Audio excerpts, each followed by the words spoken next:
Episode 70, it's the Syzygy Summer Spectacular.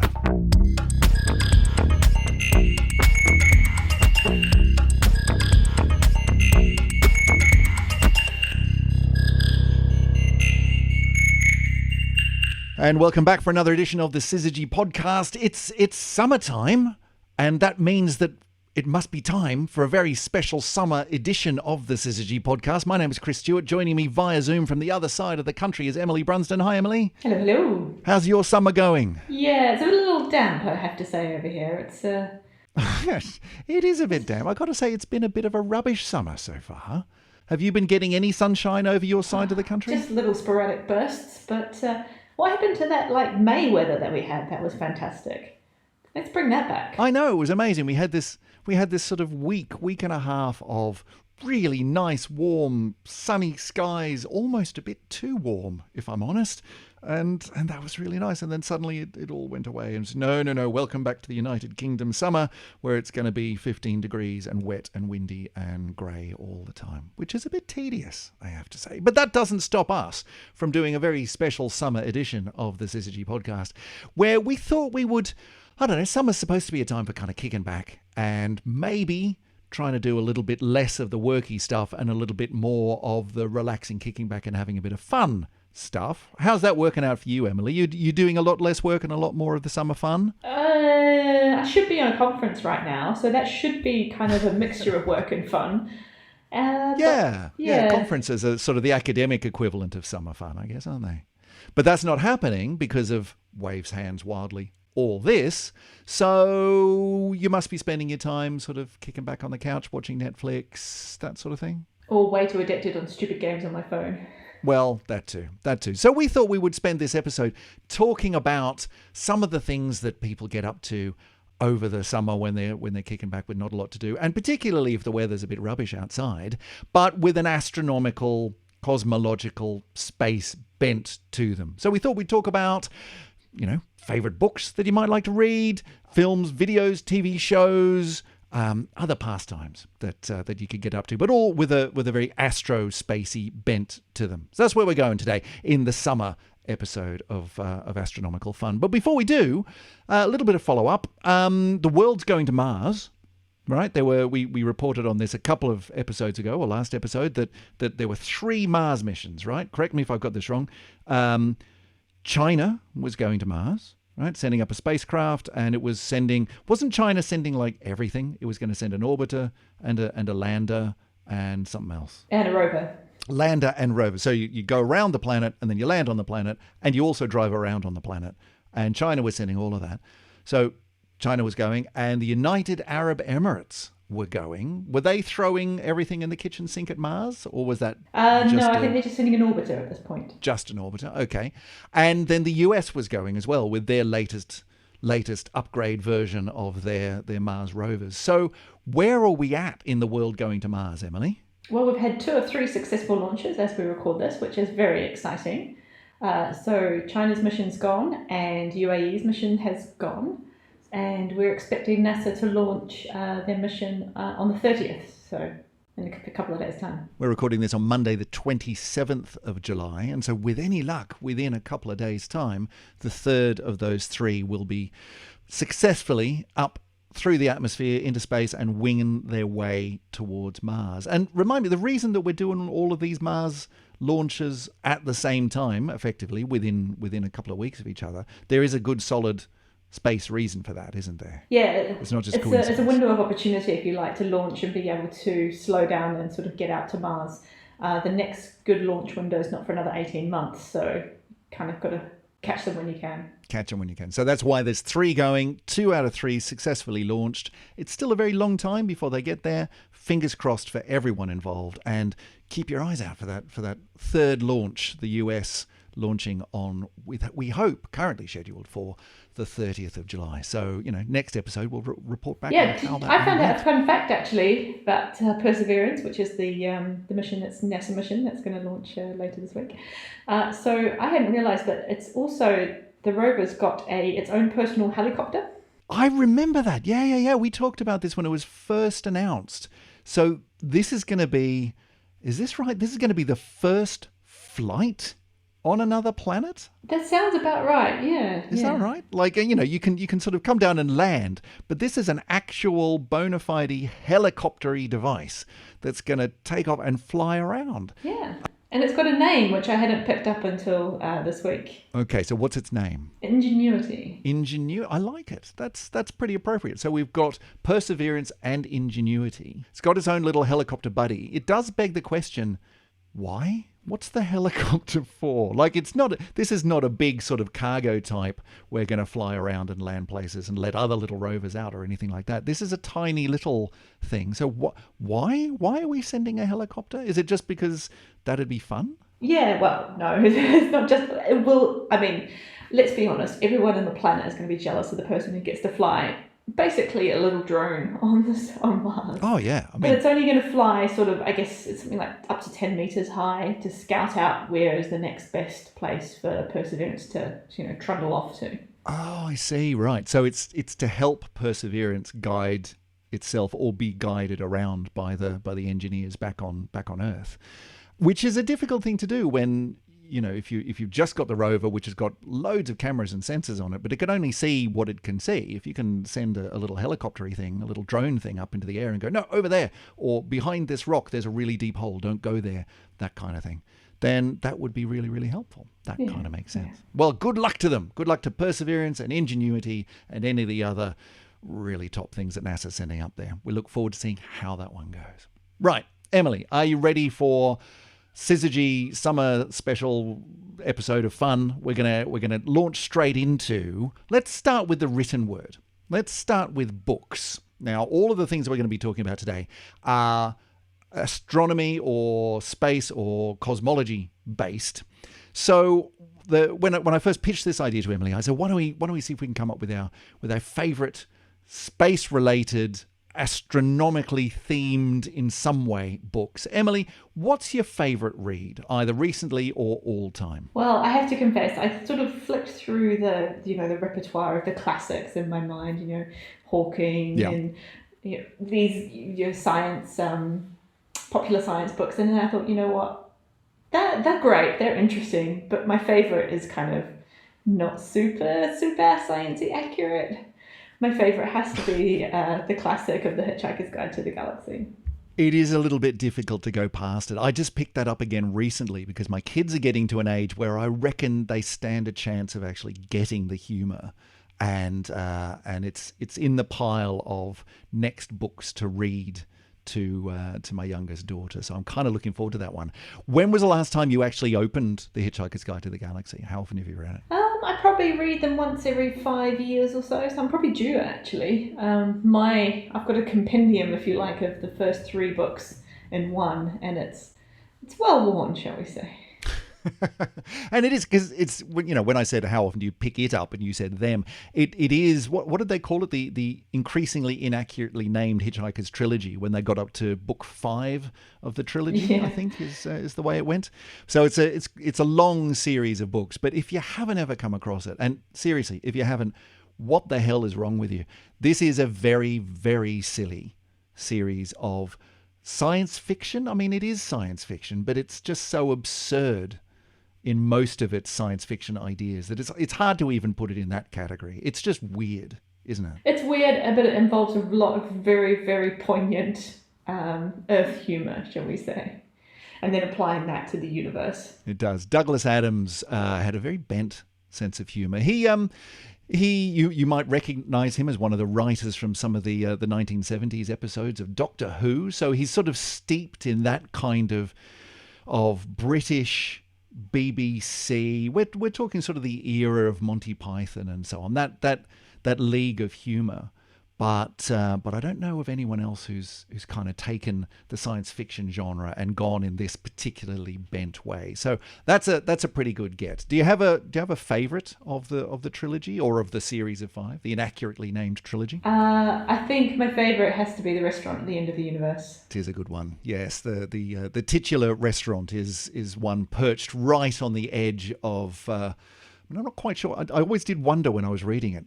how do you actually do this? But it's a restaurant pitched with a view out across the final end days of the universe, so that you can have your main course and your dessert as you're watching the last of the galaxies boiling away into nothing, which is a lovely idea.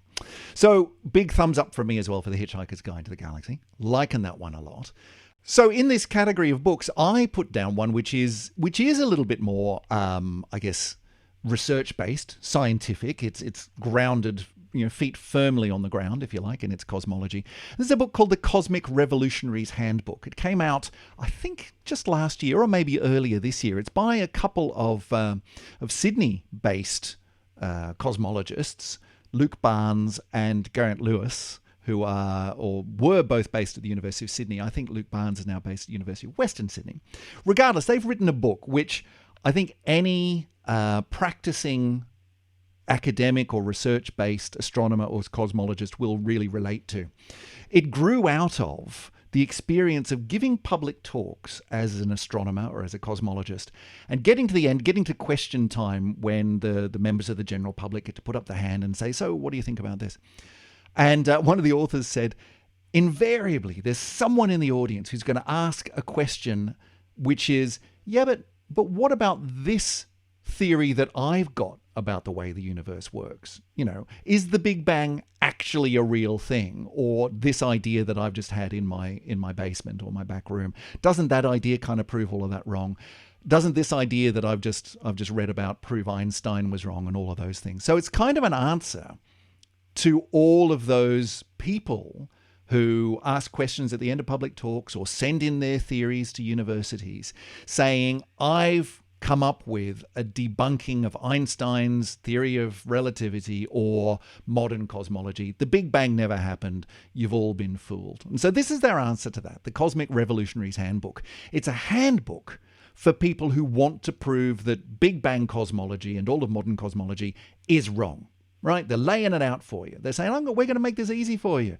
All you have to do is find evidence against, and then they lay it all out. So what they're actually doing is teaching you modern cosmology by saying, here's all the evidence we've got. We've got an enormous amount of evidence. So if you're going to disprove it, you've got to disprove all of this, which is kind of a nice take on it. A couple of grumpy academics trying to help out the detractors of modern cosmology by saying, yep, here you go. Here's all the evidence. You go disprove it. Good luck to you. Emily, do you ever get weird theories coming through your mailbox, your email inbox, or in question time after public talks? I do. I get a lot of treaties sent to me. I mean, my favourite ones are the ones that start, Dear Esteemed Sir. That's always getting off on a good foot, isn't it? You're in for a good one then. But yeah, a former student of mine who's now doing a PhD actually at York, James Lees, he's taken up as a hobby contacting people with kind of very unusual ideas about, shall we say, theories that they've kind of come up with when they were very, very bored or maybe high. It's unclear sometimes. Maybe a bit of both. And so he's taken to contacting some of these people and basically doing, I guess, what this book does, and kind of saying, oh yeah, but have you thought about this? And how does this work? And I mean, sometimes he gets wonderful replies, which is very entertaining.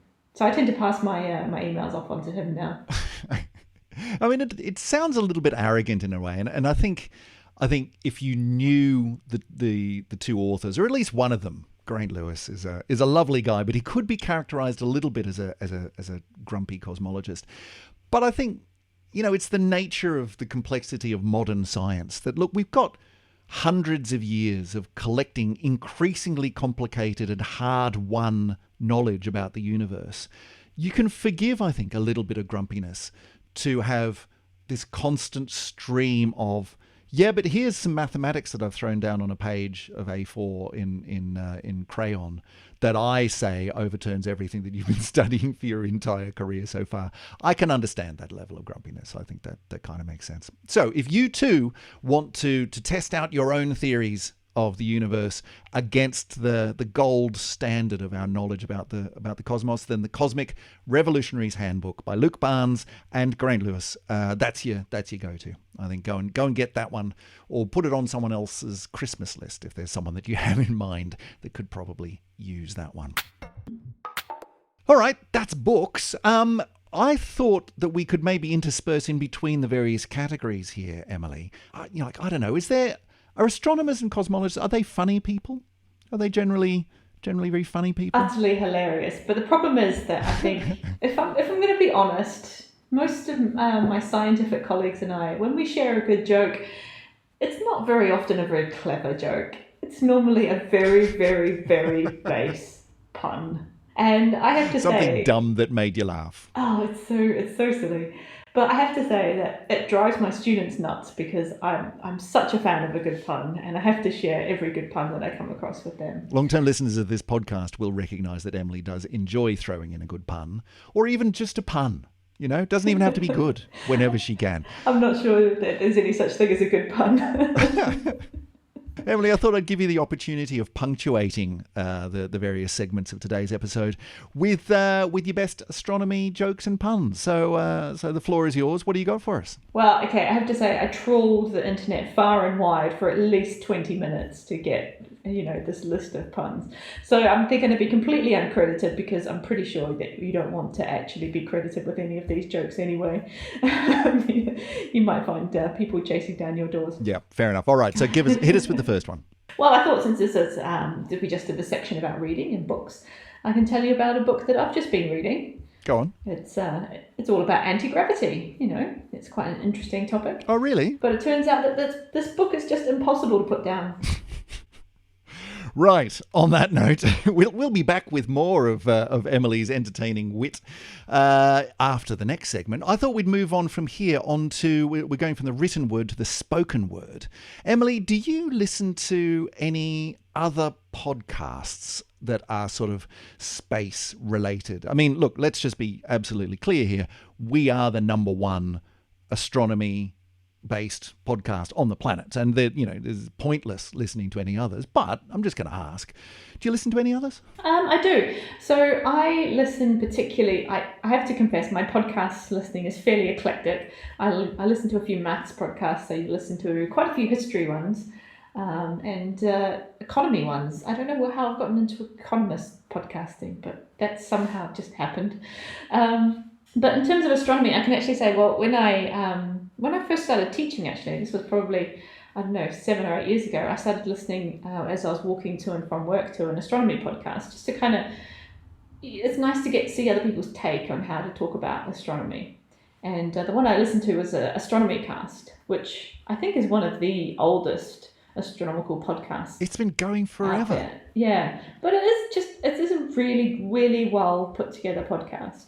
It's got two hosts, Fraser Kane and Pamela Gay. Pamela's a professional astronomer, and they just pick topics, and they just do it so well. Very, very nicely done podcast. Does that come out regularly? Is it sort of a weekly thing, or? I think it must be fairly regular because I just checked their website today. I have to admit I'm nowhere up to date, but their latest episode is 576. So it's got to be pretty regular, even though they've been going for a very long time. That's a lot of episodes. It's been a while since I've listened to Astronomy Cast, but it has been around for a very long time, so I know I've listened to it a lot in the past. That's a good one. The one that I was going to nominate for this particular section was it's not astronomy so much, but it is space. It's a podcast which does sort of crowbar a bit of research astronomy in there from time to time, but it's mainly about space exploration, space flight, and just nerding out on all of that, which at a time when we're launching spacecraft every 5 minutes towards Mars is a fairly good one. It's the podcast called Liftoff. It's from the Relay group of podcasts, and it's by Jason Snell, who's actually a tech podcaster. Usually he talks a lot about tech and Apple stuff and things of that nature, and his friend and Relay FM co-founder Stephen Hackett And every 2 weeks they release an episode which natters on about what's happening in the world of space and space flight and space exploration and all of that sort of thing. So it's a beautifully put together podcast, really nicely done, and really good for just nerding out on all of this stuff. You know, when SpaceX is launching cars into orbit with dummies at the wheel, or when we're throwing things in the direction of one of the planets, or going out to try to sort of land on an asteroid or a comet or something like that, then this show is all over it. So it's definitely worth a listen. Emily, time for another pun. What do you got? All right. I haven't got a podcast-related one, but I thought I could give you just a hint of just the subtlety and depth of humour that I think comes from a good pun. Subtlety is basically your forte, so go for it. So, what did Mars say to Saturn? What did Mars say to Saturn? I don't know. What did Mars say to Saturn? Hey, why don't you give me a ring sometime? I can't imagine that your students would get upset at you for telling jokes like this during classes. That sounds perfectly reasonable to me. Emily, that was shocking. We'll come back for another Emily pun after this next section. We're going to start talking about... we've gone from the written word to the spoken word. Now we're going to start talking about visual things. We're into category of films, TV shows, and online video entertainment. Emily, have you got a favourite astro or space-related film? Now, before you tell me, we have actually talked about this before, so I think we should probably strike a few of these off the list.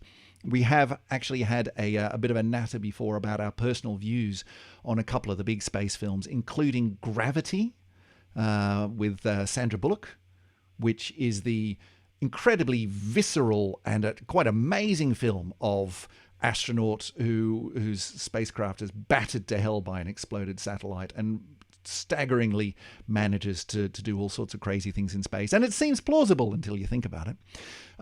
We also talked about Interstellar, which I think you had a very succinct summary of that film. Yeah. If you watch it and just turn it off, I think it's about the half-hour mark, then it's brilliant. Just do that. Yeah. That's all you need to do. That first part's really good. After that gets a little bit of a worry. So striking those ones from the record, Emily, what's your pick in the film category? I have to confess, I'm not very good at remembering films. They go on for quite a long time. I don't necessarily have the attention span to get through a whole one, always in one sitting. So when you set out that the films, I read this to be that the films have to be accurate-ish. I said, well, the only accurate-ish film that I know of is The Hitchhiker's Guide to the Galaxy. Yes. Now, we came across this one in books. So this is the interesting thing about The Hitchhiker's Guide to the Galaxy is that I can't actually think of a format that this hasn't been released in, right? It was originally a radio play. Yeah, I should have put it in podcasts. If you've read the book, but you haven't listened to the original radio play, you really should go back to it, because it's very, very similar story. Of course, it's all from the same original brain, but the original radio play is just really nicely done because it was written for radio. So it's been done for radio, done as a book. It was done as a computer game. I remember having the text-based Hitchhiker's Guide to the Galaxy computer game when I was a kid. It was a TV show back in the 80s. It was a TV series from the BBC. And then after years and years and years of people saying, we should make this into a film, it was finally turned into a film. And was it a good film, Emily? Well, I think so, but I feel like sometimes I'm the only person on this planet who does actually think that that's true. There were so many people who I think were very disappointed for various reasons, but I loved it. I thought it was amazing. I think probably because I think one of the most genius casting decisions ever made in human history was made for that film. What was the casting choice that got you particularly interested? It was Alan Rickman as Marvin the Paranoid Android. That was just, I love the character, and I loved the casting. I'm a Snape fan anyway, but yeah, I think I've seen pretty much all of Alan Rickman's movies, including, I think there's Galaxy Quest. Maybe I should have put that down as one of my favourites too. Oh, I mean, that is an absolute cracker. Galaxy Quest, really, really good, with Sigourney Weaver, and Again, amazing cast, and it's taking the living piss out of Star Trek, which is always worth the price of entry alone. Yeah, so a couple of good crackers there. Hitchhiker's Guide to the Galaxy, and as the bonus, Galaxy Quest, both for their casting and for just being very, very silly films.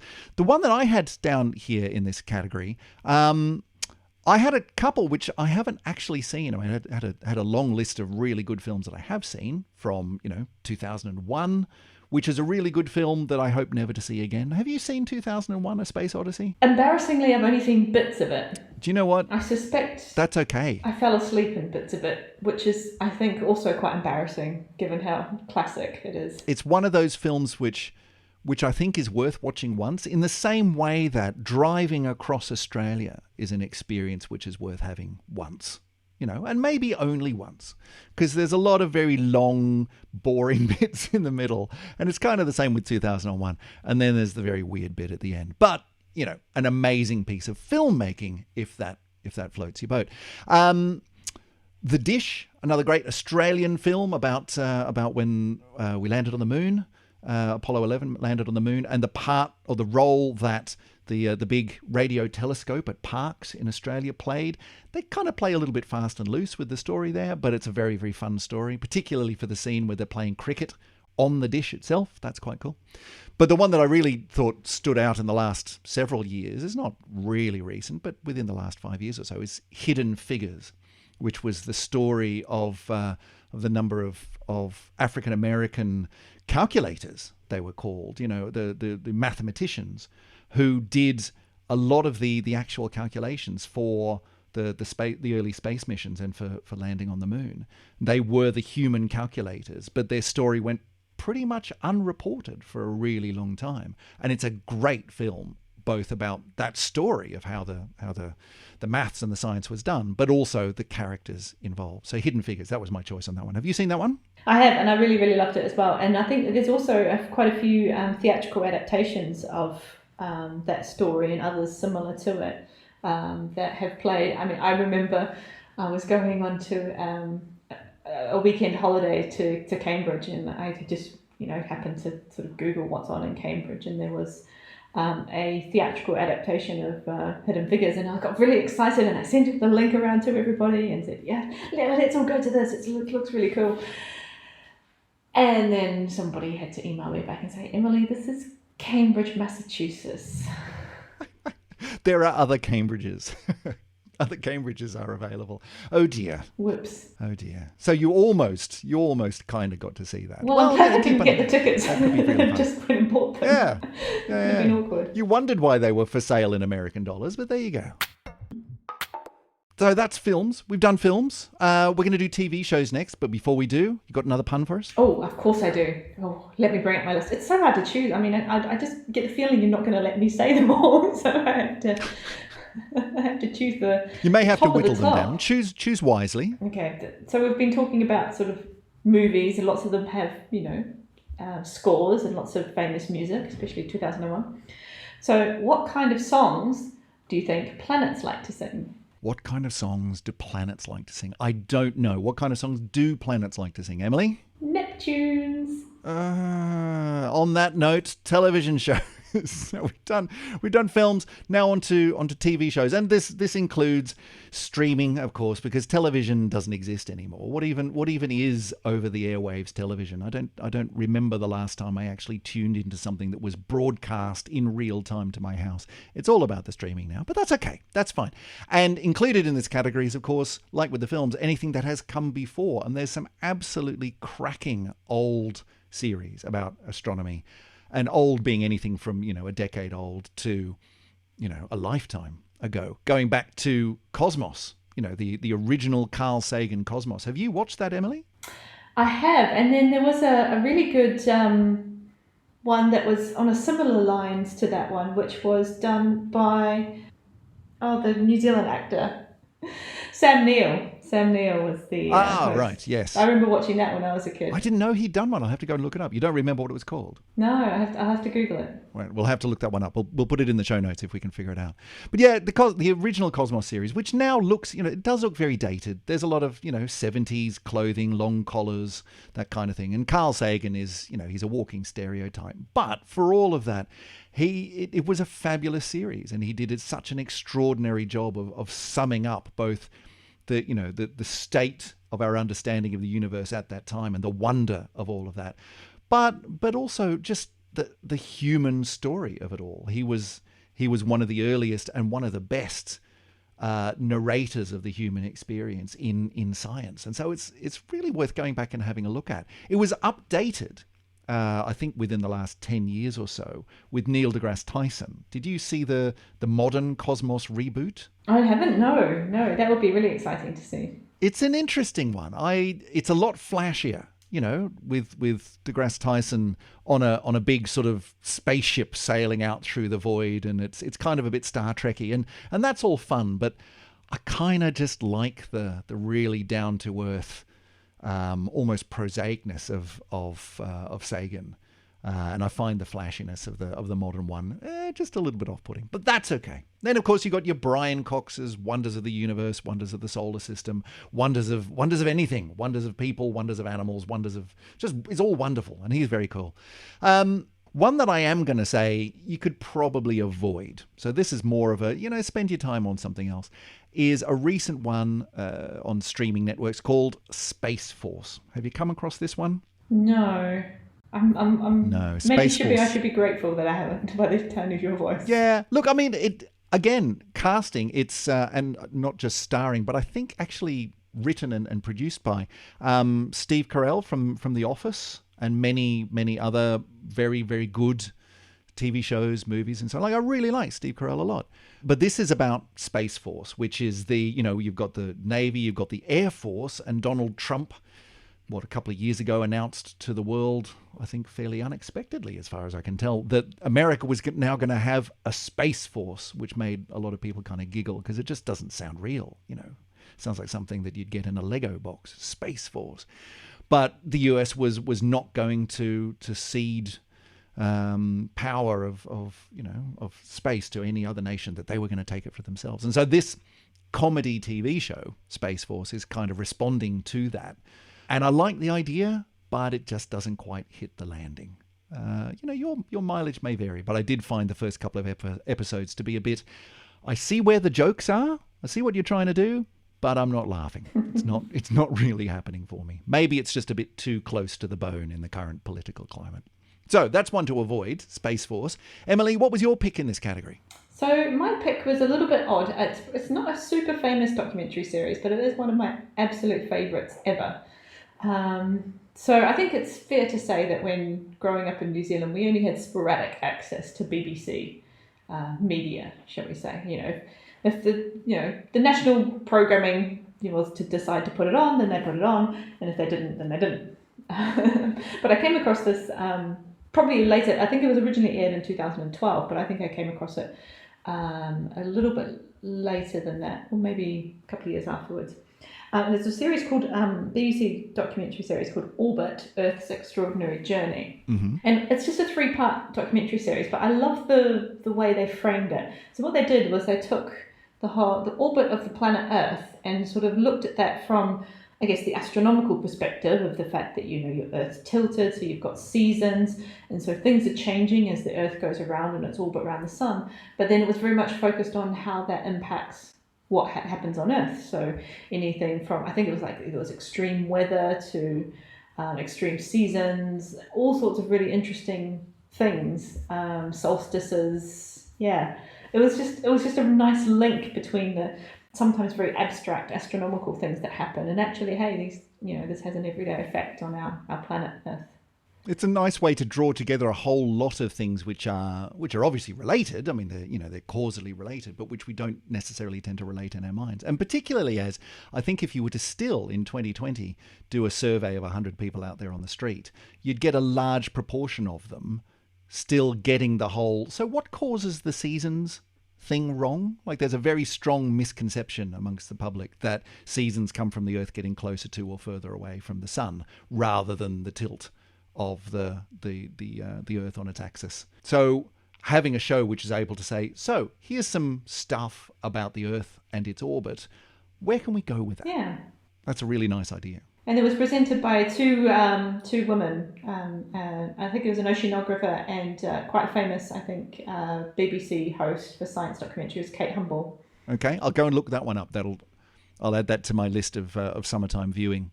And just a little bit of real-time follow-up. You just sent me through the link for that Sam Neill show, which is a show called Space, or apparently in the US it was called Hyperspace. Because the Americans, I don't know, maybe they already had a show called Space, or maybe space wasn't exciting enough. Hyperspace, if you're in the States, came out in 2001. Sam Neill being one of the most awesome actors on the planet, and so I would turn up to just see him reading the newspaper, frankly. So a documentary series about space, I think, would be awesome with Sam Neill in it. Right. It is time to move on. We're going to do online video next, as in sort of YouTube channels and that kind of thing. But before we do, Emily, got any puns? All right. Okay. So this one is, I guess, kind of related to orbit. Scientists have been watching the Earth rotate. After 24 hours, they were bored, so they called it a day. I'm losing the will to live. Right. On to YouTube channels and other related video. So I'm looking at the spreadsheet here in front of me, Emily. You don't have an entry into this category. Do you not watch video online? What's going on there? I'm a very poor millennial sometimes, I have to confess. I'm letting down my generation. I'm not a big YouTube watcher. The shows I do watch on YouTube, well, at the moment I've got a bit of a guilty confession about what I watch on YouTube at the moment. It's a little bit odd. You're just gonna have to go with me on this one. Go on then. So there's a YouTuber from the US who videos himself unclogging drains. What? And and that's all. Sorry. Yeah. Really? Yeah. Like, I'm not, sorry, don't get me wrong. I can believe that is a YouTube channel. I can totally believe that's a YouTube channel. I'm just incredulous that this is the YouTube channel that you were choosing at this point in time to tell us that that's what you've been watching. Really? Well, it's an incredibly satisfying thing to watch. You hear these like block drains and block culverts, sometimes causing quite, big floods.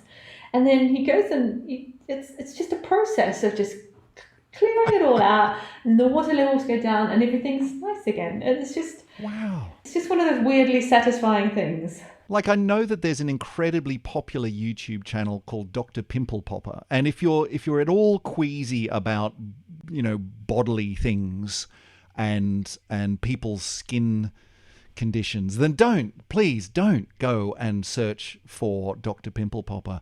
But if you are the sort of person who thinks that any YouTube video with that kind of title is right up your alley, you're probably going to get hours of entertainment out of Dr. Pimple Popper. But I admit I have never come across the drain unclogging phenomenon. Yeah.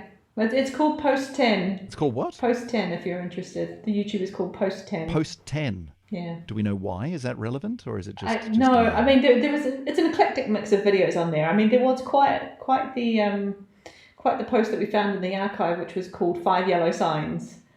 That indeed was a video of five yellow signs. Yeah, good. But the drains are quite good. I recommend the drains. Okay. Well, look, if I get really, really bored during this ongoing rubbish weather summer that we're having here, I might go and look that up. Or I might not, because there's plenty of other stuff out there on YouTube. For this category, I did have a final one that I wanted to talk to, but in leading up to that, I mean, there are a bunch of astronomy-related YouTube channels that I do tune into from time to time, which listeners, you have probably come across as well, because there's a lot of the big ones. There's things like Crash Course Astronomy. Crash Course is a whole stream or a whole series of different video channels which do what it says on the tin. They give crash courses in all sorts of things, from astronomy to geopolitics to the economy to biology to all sorts of stuff. And so Crash Course Astronomy is a good one. There's Deep Sky Videos, which is one of the video channels by Brady Harron, who is also responsible for 60 Symbols, a video channel about physics particularly, and all the telling stories about the different discoveries in physics from the point of view of the different symbols that are given to the different things in the equations. So Deep Sky Videos is a great one. But the one that I wanted to call out, and it's a bit more theoretical physics based than it is astronomy, but it's definitely cosmology. It's definitely about what do we understand about the universe. And that's by the theoretical physicist Sean Carroll. Do you know Sean Carroll, Emily? I have several of his textbooks. Right. He's one of the big, I mean, he's a very good theoretical physicist and academic in his own right, very good researcher in his own right, but he's also been doing more and more sort of the public-facing outreach, including things like YouTube and podcasts and public talks and so on. And he has a series of videos which are the biggest ideas in the universe. And he is methodically, it's basically a lecture course where he is 1 hour at a time leading the viewer through. So how do we understand the universe? And he's going from everything from when we talk about space and time, what are we talking about? Just laying out the basics at a sort of, physics 101 level. And then he'll do an hour on particles. When we talk about particle physics, what are we talking about? And he'll start with very, very simple ideas of, the little balls, but then he'll introduce in a very, very simple and clever way notions of quantum physics. Now, don't get scared, not a lot of equations, but let's talk about quantum physics for a while. Or general relativity. Let's introduce the Einsteinian stuff. And again, don't get too worried. There's not too much tensor calculus in here. He handholds you through it. And it's, if you want to get in a bit deeper into some of the ideas that underpin modern cosmology and our understanding of the universe, then this is a really good place to start. He's a really good educator. They're all an hour long. And yeah, they can bend the brain a bit, but if you're prepared to dig in, then it's a really good introductory course to what we understand about the universe. So big thumbs up from me on that one. Yeah, and I have to say, his textbook, if you want to go deeper, he's written probably, I would say, the classic textbook for general relativity courses across the world. Space-Time and Geometry. You probably recognise the cover, Chris, if you haven't recognize the title. I probably have. I don't know that his textbook was around when I was in university, so I don't think I came across it myself. But yes, he's a very good author, and he's written a bunch of popular books as well, which are really nicely written in a very simple style, but he doesn't hold back from sort of saying, come on, you can understand this. And so he's written a book called Something Deeply Hidden, The Big Picture, a whole bunch of them. Go and look him up. It's worth your time. So that would be my recommendation for the YouTube channel is his YouTube channel, in which he's got the biggest ideas in the universe. I think he's up to episode number 14 or something at that one. He's just churning them out because, he, like everyone else, just sitting at home while the US is shut down with coronavirus. What else has he got to do but teach the world about modern cosmology? Emily, time for another pun. Hit me with it. All right. How do you know when the moon is going broke? How do you know when the moon is going broke? I don't know. How do you know when the moon is going broke, Emily? When it's down to its last quarter. Moving right along. Right. If you're not watching video online, then there are plenty of other things. Video is only one part of the online experience. So, Emily, when you're not watching astronomical videos, or indeed videos about unblocking drains, what do you do online that's astronomy based? Are there any good astronomy websites out there? Just a couple. I have to confess, this is where I do sink a lot of my time into it. Excellent. What do you got? There's just so many. I mean, I know you sort of said we're going to talk about one or two, but I'll give a quick shout out to more than that. I think there's a few that everyone just needs to know about. You just got to have them on your radar, right? All right. All the links for these will be in the show notes. So hit us with them. Okay. So the first one is Stellarium. I think we've talked about Stellarium before, but it's free to use on a PC. It's a small charge to use as an app on your phone. It's just the best planetarium sort of night sky viewing pointed at that star to tell you what it is, but also just to look up. I use it a lot to look up. So where's Mars going to be in 2 weeks' time when I next go observing, kind of thing. You can put in your location and a time and sort of work out what you can see in the sky. Really, really nice. So is this one of those apps where you can use it to you can see the sky, you can see what's in the sky, maybe turn bits and pieces on and off? Can you, on your phone, is it one of the ones where you can point it at the sky and it's kind of an augmented reality sort of thing, that it sees what you see and it tells you what you can't see? Yeah, it's really nice. It does all sorts of things, and you can fast forward in time, and it has comets, it's got planets, you can track things, you can put constellations up, you can put pictures of what the constellations are actually supposed to look like on the sky, which is very useful if you've got no idea why those 3 dots should be a fish. Excellent. So that's Stellarium, and it's you said it's free on its website, but the app is a it's even free to download and run on a computer, but just for apps is a charge. Yeah. Okay, so that's Stellarium. That's number 1. The other one that everyone needs to know about is Gaia Sky, because this is just beautiful. It's Gaia Sky is using data from the Gaia Space Telescope to reconstruct in 3 dimensions the actual view that we have of our galaxy. And what's incredibly nice about that is that you can have fly-throughs. I mean, we've all seen the kind of the Star Trek style fly-throughs where you've got stars like whizzing by, just flying through space. It's all very nice. Yeah, that's just made up, right? You know that. That's not real. But the Gaia Sky is real. It's actually the real data. This is where this particular star is in 3-dimensional space. Really. That's very cool. And Gaia is a study. It's a survey, isn't it? What does it stand for? Is that an acronym? It's not an acronym. No, it's just based off the actual word Gaia, meaning as Mother Earth or something like that. Yeah. Right. Okay. But it's the Gaia Survey was the survey of the galaxy, wasn't it? And it's still going on. So we've had 2 data releases. We're expecting a 3rd one, I think, within the next year or so. It's big stuff. It's really lovely stuff. That's awesome. And so to then turn that into, I mean, it's obvious in retrospect, but I wonder whether this was part of the original plan or not. If it wasn't, it totally should have been. To then do a fly-through of the galaxy using the actual data. That's gold. That's such a fabulous idea. So Stellarium, Gaia Sky.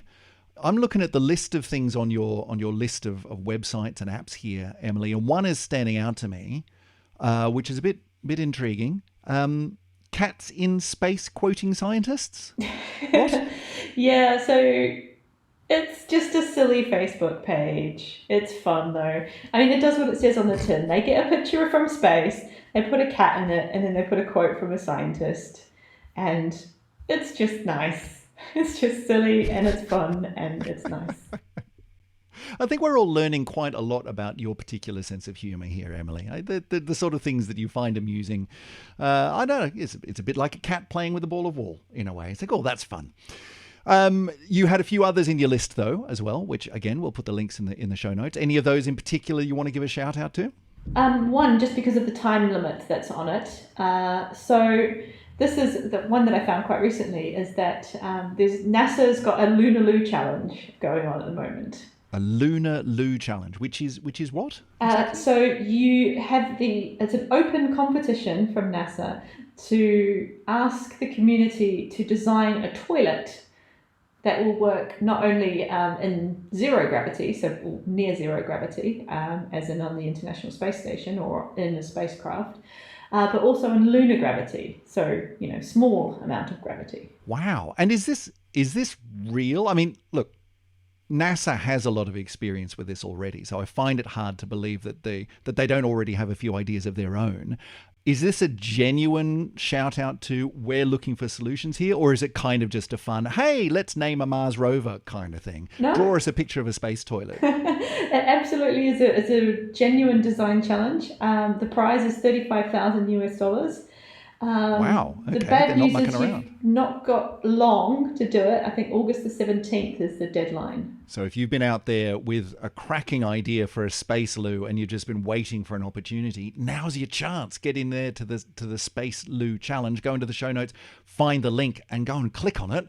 And you might win 35 grand's worth of getting your loo into space. I think that would be awesome. Imagine that being your legacy, the first toilet on the moon. That was your design. That'd be awesome. Right. Moving right along.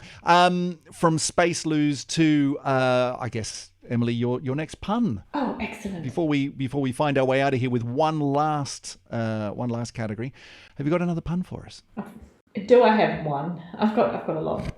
All right, but since we've been talking about competitions, I'm going to ask the question. So, what does a star win in a competition? What does a star win I don't know. What does a star win in a competition?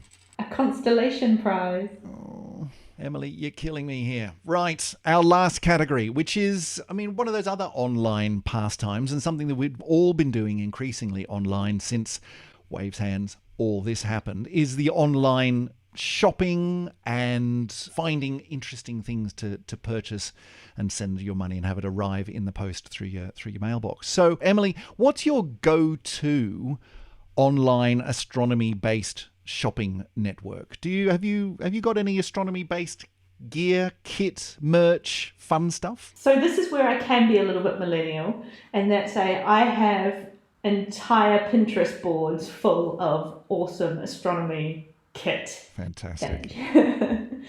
Just stuff gathered from high and low, from all corners of the universe. Just like what sort of stuff? What do you look for, and what do you buy? So stuff that's like, many of the stuff is just stuff that I covered, right, rather than things that I can necessarily afford / even get my hands on.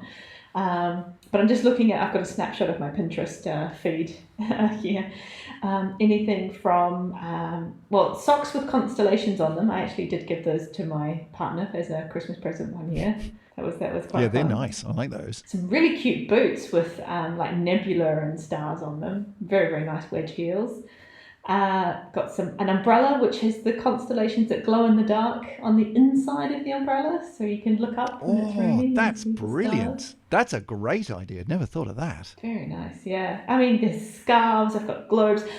There was, I haven't got it there, but there was at one point, there was a Kickstarter that I could never quite get into because it always kept, selling out, for a laser etched model of the early universe into a glass sphere. That was awesome. That's pretty cool. I'm liking that a lot. So this is a Pinterest board. So if we were to put a link to this in our show notes, then people could go and see A, not just the sort of things that you're into, but B, where they might be able to go and find those things for themselves. So basically you're doing people's nerdy shopping selection for them. Ooh.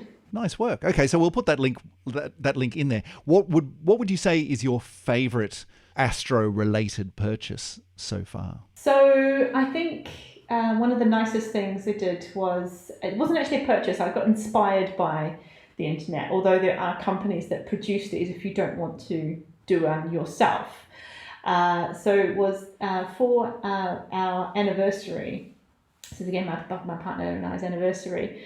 What I did was I created a poster which had a star chart, which was for the exact date and time that we met. Ah, that's so sweet. We did actually meet at night, and did actually do some stargazing on the first night that we met. And so, I looked up got the coordinates of where we were, the time and date, and got the star chart. So right down to like the place that you were, the location and the time, and this was the sky overhead when we met. Yeah. Emily, you're such a romantic. I know. And then I had to put the date and Julian date because that's what we use, nerdy astronomers. Because that's an astronomy nerd thing, and you know that it's true love when they get that. I think that's important. Yeah. Oh, very nice, very nice. So you can get these done by different companies online as well. Nice one. Well, I haven't bought a personalized star chart or anything for my wife. I'm feeling bad now. Maybe I should have. At least I now know what to get her for her next birthday.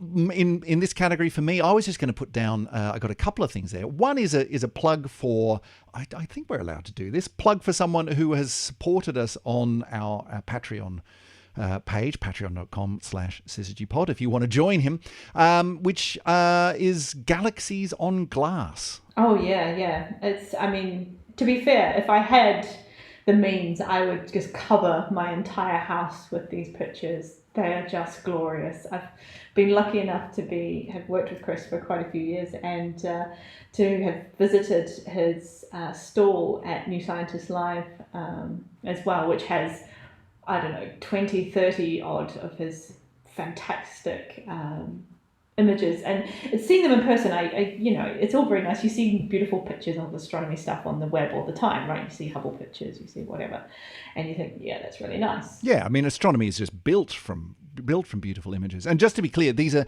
what we're talking about. It's Chris Baker. I have got that right, haven't I? Chris Baker, who's behind this online storefront called Galaxies on Glass, who takes astronomical photos, his own astronomical photos. These aren't just things that he's ripped off the web. Yeah, I mean, that's incredible just on its own. But then prints them beautifully on large bits of perspex or glass, and they are just the most beautifully presented. You can get them backlit, so the light's just shining through them. They're just absolutely stunning pieces of art, really. Yeah. And yeah, okay, so it costs you more than a pair of socks, but it's a beautiful, beautiful bit of stuff for your wall. And I absolutely have to say, as I said, you used to seeing all this beautiful stuff online, but when you see it in person done at such high quality, like this is not just like the kind of poster that you bought when you were a student for £5 and stuck up on your wall. These are really high end, gorgeous products that they do just look stunning. There's a couple of them on the walls around the physics department at York, aren't there? Yeah. There's at least one. Are there a couple? Oh yeah, well, I'm lucky enough to have one as well. So I've got one of the Pleiades that's just gorgeous. So jealous, so jealous. So it literally, I promise you, it's not just because he has been a supporter of the show. It actually genuinely is really awesome stuff. He'd be in my Pinterest anyway. Yeah. Totally. The other one, which if it's not in your Pinterest, Emily, it totally should be, is the people who call themselves Startorialist, which I think is an excellent pun. And if you haven't come across that pun yet, then put it on your list. Startorialist, and they go to conferences and stuff as well. They set up their stall at various astronomy and scientific conferences around the world, and they produce their own clothes and jewelry and other bits and pieces of their own design and of their own making, but based around scientific imagery, astronomical imagery, and real data. They take some of the real data of modern astronomy and turn it into clothing, and it's just gorgeous stuff. And I follow them on Twitter. I love seeing every time they come out with a new design, and it just kind of makes me think that I look better in a dress. That some of their clothes are awesome, but as far as I know, they don't do anything for a guy of my size that I could pull off. But there we are, Startorialist. Go and check them out. All right, so that brings us to the end of the shopping section. Emily, it's pun time. What do you got? Wow. Okay, since you just talked about having a nice dress, you might want to have a nice belt with your dress. Mm-hmm. However, you might not want to have a Ryan's belt with your dress because it's just a big waste of space.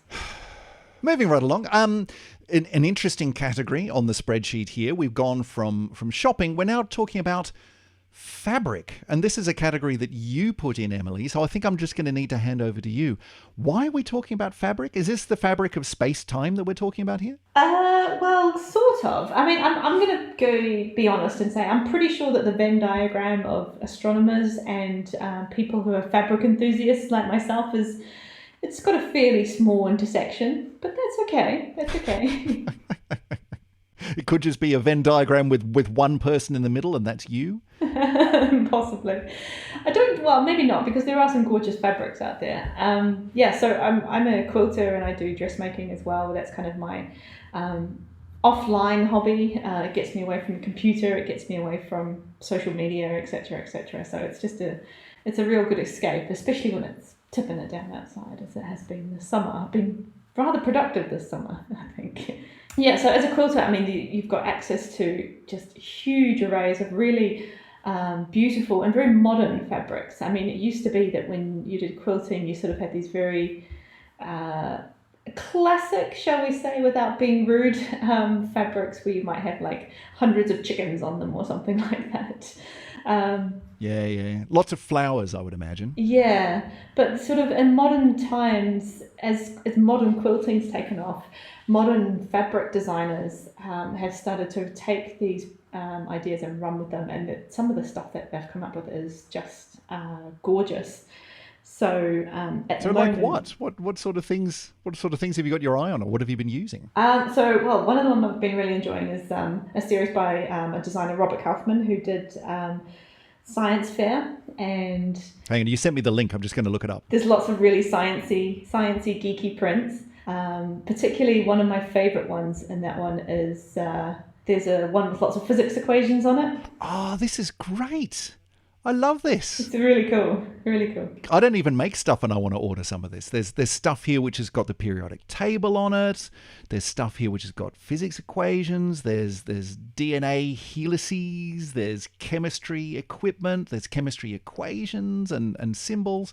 This is great. I love this. It's cool, isn't it? Yeah, so I've just made a skirt out of some of the equation fabric, and I'm making another dress out of the grey one as well. So, I mean, it's fun. I won't be able to invigilate exams when I'm wearing these particular articles of clothing, but yeah, it's quite cool. I mean, and it would be quite funny to it'd be funny to make material where the equations are wrong, so that you could wear it to invigilate, and then you could spot people who were cheating. I think that'd be quite funny. That's very clever.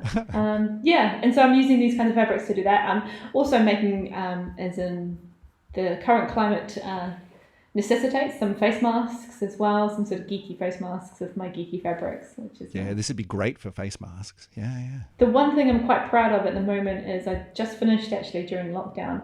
I was working on a quilt, and it was kind of a quilt that was inspired a bit by TESS, which you know is TESS, everyone's favourite exoplanet hunting satellite. This is the picture that you've sent through on the spreadsheet here. Yeah, so I sent through a photograph. So what it is it's a quilt which is based on a design by Art Gallery Fabrics, and they did a series of fabric called Stargazer, and there's a quilt which is you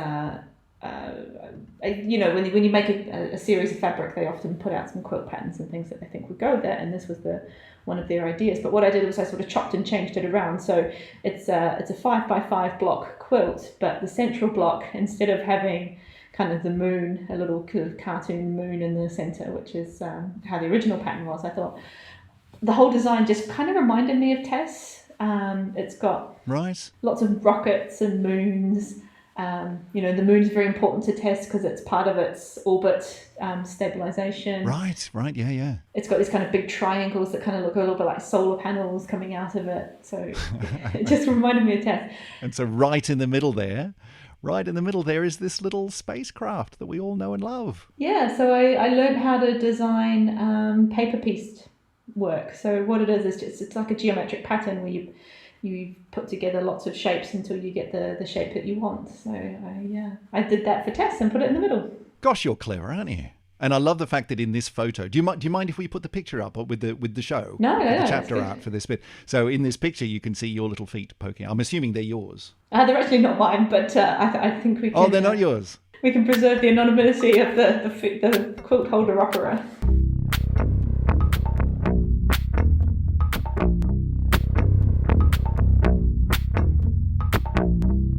Well, ladies and gentlemen, that brings us to the end of this summer spectacular edition of the Syzygy podcast. Emily, you collected a whole series of contributions to the show today, not least of which was a series of very punny jokes. Have you got any of those left over that we just need to get out of your system? I've got 3 quick ones for you, special particle physicist ones. Okay, go for it. Right, first of all, why should you never trust an atom?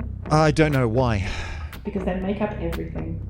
Okay, that's 1. 2. A neutrino walks into a bar. Yeah. And keeps you right on going. Yep. And 3rd. And a neutron goes into a bar and asks the bartender, how much for a beer? The bartender replies, for you, no charge.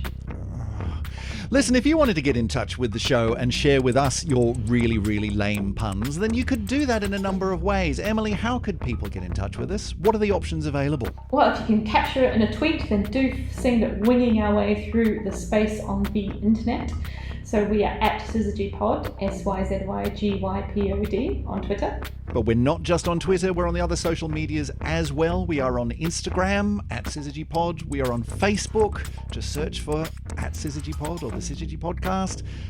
Or you can just go to our website, you know, the old-fashioned, old-school way of syzygy.fm, where you can find all sorts of things, all the old episodes, pictures from all of the different episodes we've done over the last couple of years. All of the links that we talked about today, which is really important. All of the links, and our great wall of thanks for everyone who supports us on the show, particularly our fabulous patreon.com patrons like Chris Baker, who is behind Galaxies on Glass. Fabulous, fabulous. Go and check them out. If you too want to become a patron of the show, that'd be a fantastic way to support us. Any money that we do get through the patronage goes towards keeping the lights on, keeping the show going, and allowing us to do, when all this is over and we do get back out into the world again, to do things like going to festivals and giving public talks. So we would be forever grateful for those of you who do decide to support the show in that way. But otherwise, just share it around. Tell people that you know. If you know of geeks in your life who would love a pair of sciencey earrings that you've found on Emily's Pinterest board, then tell them about the podcast. Help us to rise up through the noise, and leave us a review. Leave us some stars on your podcast catcher of choice, because that all helps us to become what we want to be, which is the finest gosh darned astronomy podcast in all of existence. Listen, we are going to take a couple of weeks break. I haven't talked to you about this, Emily, but I'm going on holiday. You taking any holidays? I'll have to see if I'm allowed to by, the stars. Yeah, see how that goes. But I'm going to be taking a little bit of a holiday over the next week or so, heading off with a tent. He says, checking out the window where the rain is pouring down, but heading off in a tent, going camping, so that should be fun. So we'll be back in a couple of weeks' time with the next edition of the Syzygy podcast. Emily, do you want to see us out with your final, very last pun of the summer spectacular? Well, I can tell you, I was up all night trying to think about different puns for this show, particularly different puns about the sun. Then this one dawned on me. Say goodnight, Emily. Good night, Chris.